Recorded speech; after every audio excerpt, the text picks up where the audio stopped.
Hyderabad railway స్టేషన్లో 3 ఏళ్ల కొడుకుని ఎత్తుకొని నిస్సహాయంగా మొహంలో ఎలాంటి హావభావాలు లేకుండా కూర్చొని ఉంది 25 ఏళ్ల నందిని. తన కొడుకు స్టేషన్లో ఉన్న తినుబండారాల వైపు చూపిస్తూ ఏడుస్తున్నాడు. నందిని ఆ బిడ్డను ఓదారుస్తూ బెంగళూరు వెళ్ళే ప్రతి రైలు దగ్గరికి వెళ్ళి జనరల్ బోగీలలో ఎక్కువ జనం ఉండడం వల్ల వెనక్కి వచ్చి కూర్చుంటుంది. దాదాపు 2 గంటల నుండి నందినిని గమనిస్తున్నాడు ఒక వ్యక్తి. నందినిని ఎలాగైనా పలకరించాలి అనుకుంటాడు. వెంటనే తను 2 చిప్స్ ప్యాకెట్స్ తీసుకొని నందిని ముందుకు వచ్చి వాటిని ఆ బాబుకి ఇస్తాడు. నందిని అతని వైపు చూసి, అయ్యో వద్దండి, బాబు ఇంతకు ముందే తిన్నాడు అంది.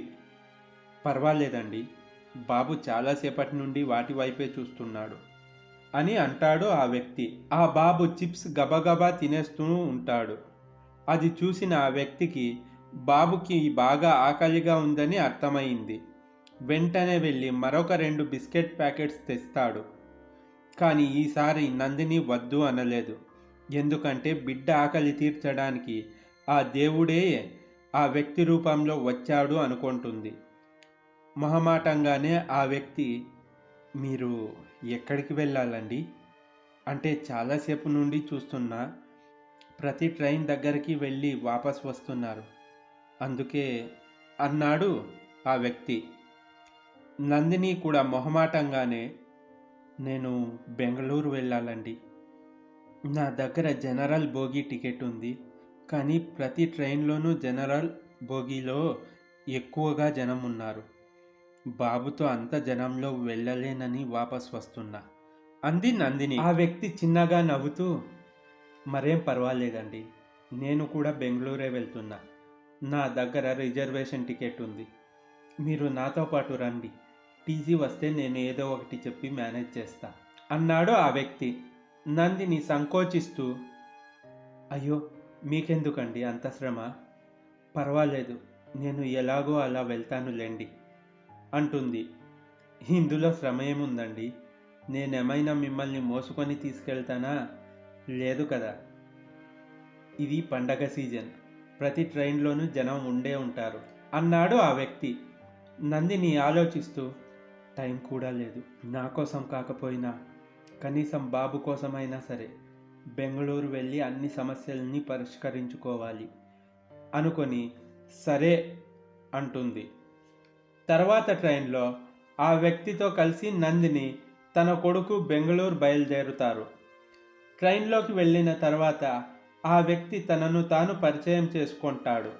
ఇప్పటి వరకు నా పేరే చెప్పనే లేదు కదా, నా పేరు రాజీవ్, నేను ఒక సాఫ్ట్వేర్ కంపెనీలో పనిచేస్తుంటాను, నెలకో 2 నెలలకోసారి అమ్మా నాన్నల్ని చూడడానికి హైదరాబాద్ వస్తుంటాను అంటాడు. నందిని కూడా చిన్నగా నవ్వి, నా పేరు నందిని, నా కొడుకు పేరు ధీరజ్ అంది. ట్రైన్ జర్నీ జరుగుతూ ఉంది. ఇంతలో రాత్రి అయింది. నందినికి కాస్త భయంగానే ఉంది. ఇంతలో రాజీవ్ తను తెచ్చిన బ్యాగ్లో నుండి బాక్స్ తీసి అందులో ఉన్న పులిహోర నందినికి ఇస్తాడు. వద్దండి, నాకు ఆకలిగా లేదు అంది నందిని. రాజీవ్ నందినిని చూస్తూ, కష్టం బాధ మనసుకి తెలుస్తుంది, అవి ఎక్కువైతే కళ్ళల్లో వచ్చే నీళ్ల ద్వారా ఎదుటి వారికి తెలుస్తుంది వీళ్ళు బాధపడుతున్నారు అని, కానీ మన బాధ గురించి కడుపుకు తెలియదండి, దానికి టైంకి కాస్త భోజనం కావాలి అంతే, కడుపు మార్చుకుంటే బాధ తీరదు, పర్వాలేదు తినండి, మా అమ్మ చేసిన పులిహోర చాలా టేస్టీగా ఉంటుంది అంటాడు రాజీవ్.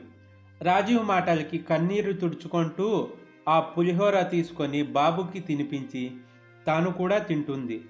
మరో బాక్స్లో పులిహోర రాజీవ్ కూడా తింటాడు.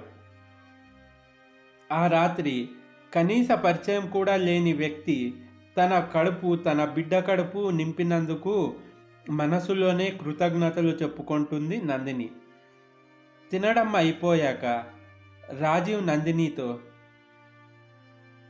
ఇప్పుడు నేను అడిగే ప్రశ్నకి సమాధానం ఇష్టముంటే చెప్పండి, లేదంటే వద్దు అంటూ, మీరు ఇంత చిన్న బాబుని తీసుకొని బెంగళూరు ఎందుకు వెళ్తున్నారండి, అన్నాడు రాజీవ్.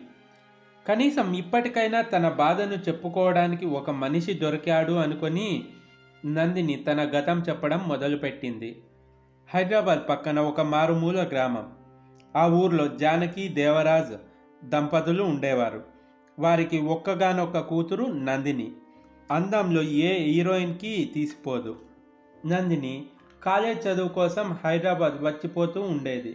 అప్పుడు కాలేజ్లో తనతో పాటు చదువుకున్న రాహుల్ అనే అబ్బాయితో ప్రేమలో పడింది.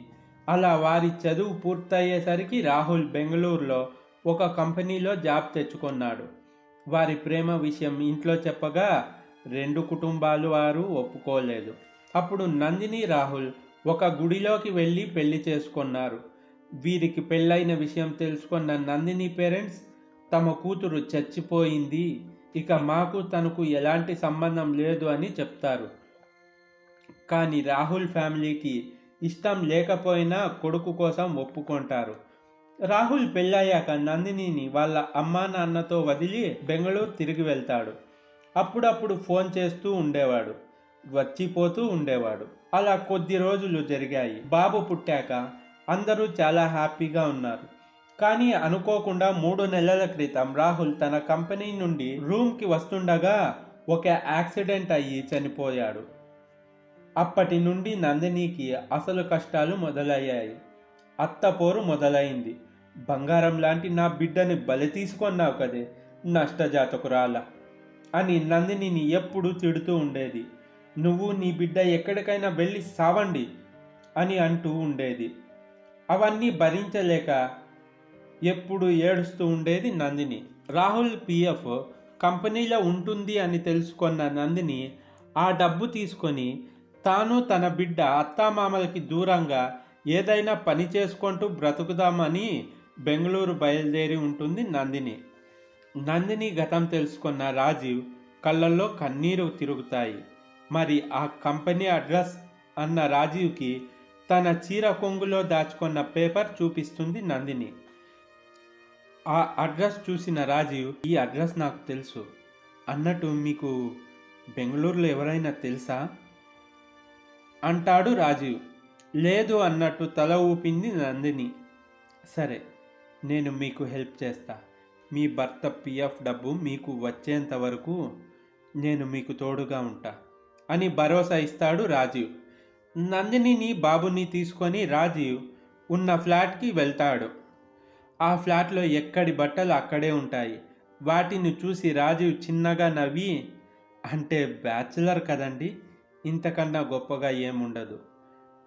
మీరు ఆ రూమ్లోకి వెళ్ళి ఫ్రెష్ అయ్యిరండి, నేను కూడా ఫ్రెష్ అయ్యి తర్వాత మనం ఆ కంపెనీ అడ్రస్కు వెళ్దాం అంటాడు రాజీవ్. రాజీవ్ ఫ్రెష్ అయ్యి హాల్లోకి వచ్చేసరికి మొత్తం సర్ది ఉంటుంది నందిని.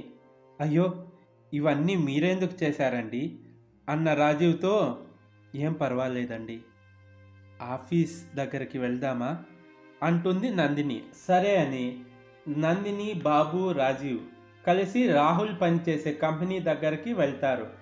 నందిని దగ్గర నుండి వివరాలు తెలుసుకున్న కంపెనీ మేనేజర్ నందినికి ఊహించని షాక్ ఇస్తాడు. రాహుల్ పిఎఫ్ అలాగే కంపెనీ తరపున రావాల్సిన డబ్బు మొత్తం 2 నెలల క్రితమే వాళ్ళ అమ్మా నాన్న అకౌంట్స్కి జమ చేశాము. రాహుల్కి నామినీగా వారి పేర్లే ఉన్నాయి అన్నాడు. ఆ మాట వినగానే నందినికి ఉన్న కాస్త నమ్మకం కూడా పోతుంది. తన కళ్ళల్లో కన్నీరు ఆగలేదు, ఏడుస్తూనే ఉంది. లేదు సార్, నామినీగా నా పేరే మారుస్తా అన్నాడు అంటుంది నందిని. మీరు చెప్పింది నిజమేనండి, నాతో కూడా ఓ 2 సార్లు అన్నాడు, కానీ అంతలోనే ఇలా జరిగిపోయింది. ఐఆమ్ సారీ, మేమేం చేయలేము అంటాడు మేనేజర్. నిరాశగా వెనక్కి వస్తారు నందిని, రాజీవ్. నందినికి తన జీవితం అంధకారంగా కనిపిస్తుంది. రాజీవ్ నందిని దగ్గరికి వచ్చి, నందిని గారు, మీకు ఎలా చెప్పాలో తెలియడం లేదు, కానీ చెప్తున్నా, మీకు ఇష్టమైతే మీరు ఇక్కడే ఉండండి, మళ్ళీ ఆ నరకంలోకి వెళ్ళొద్దు. మీరు మొదట ఆ బాధ నుండి బయటికి పడండి, తర్వాత మెల్లిగా ఏదో ఒక జాబ్ చూసుకొని బాబుని చూసుకుంటూ హాయిగా బ్రతకొచ్చు. ప్లీజ్ అండి, ఎందుకు చెప్తున్నానో అర్థం చేసుకోండి. మీరు మళ్ళీ అక్కడికి వెళ్తే అవే అవమానాలు, అవే తిట్లు. మీ జీవితమే కాకుండా బాబు జీవితం కూడా నాశనం అవుతుంది అంటాడు రాజీవ్. అక్కడ ఉండడానికి ఒప్పుకుంటుంది నందిని. నందిని ఎప్పుడు చూసినా ఏదో పోగొట్టుకున్నట్టు ఉండేది. రాజీవ్ కూడా నందినిని ఆ గతం తాలూకు గాయాలు మాన్పించడానికి తన వంతు ప్రయత్నం చేసేవాడు. రాజీవ్ ఆఫీస్కి వెళ్ళి వచ్చేసరికి కాఫీ ఇచ్చేది నందిని. మంచి రుచికరమైన వంటలు వండి పెట్టేది. ఒకప్పుడు ఆ ఫ్లాట్ చెత్త కుప్పలా ఉండేది, కానీ నందిని వచ్చాక చాలా నీట్గా ఉంది. అలా 4 నెలలు గడిచిపోయాయి. రాజీవ్ నందిని కూడా క్లోజ్ అవుతారు. ఒకరోజు రాజీవ్, నందిని, జీవితం అనేది చాలా దూరమైన ప్రయాణం. ఆ ప్రయాణం ఏ ఒక్కరి వల్ల ఆగిపోకూడదు. ఎందుకంటే ఎవరి ప్రయాణం వారిది. మనతో లేని వ్యక్తులని తలుచుకొని బాధపడటం కన్నా మనల్ని కోరుకునే వ్యక్తులతో సంతోషంగా గడపడం మేలు. నీకు ఇష్టమైతే నీ చేయి పట్టుకొని నీ తోడుగా నడవాలి అనుకుంటున్నా. నన్ను పెళ్లి చేసుకోవడం మీకు ఇష్టమేనా అని అడుగుతాడు రాజీవ్. రాజీవ్ మంచితనం చూసిన నందిని కాదనలేకపోతుంది. కొద్ది రోజులకి రాజీవ్ తల్లిదండ్రుల్ని ఒప్పించి నందినిని పెళ్లి చేసుకొని తిరిగి అదే ఫ్లాట్లోకి, ఒకప్పుడు అతిథిలా వచ్చిన నందిని ఇప్పుడు రాజీవ్ భాగస్వామిగా అడుగు పెడుతుంది. రాజీవ్, నందిని వారి బాబుతో సంతోషంగా గడుపుతారు. జీవితం ఎవరికి ఎప్పుడు ఎలాంటి పరిస్థితి ఇస్తుందో తెలియదు. ఇంటిని తట్టుకొని నిలబడేవారే నిజమైన మనుషులు. ఈ వీడియో మీకు ఎలా అనిపించిందో కమెంట్ చేసి, ఈ స్టోరీ నచ్చితే లైక్ చేసి మన ఛానల్ను సబ్స్క్రైబ్ చేసుకోండి friends. Thanks for the watching.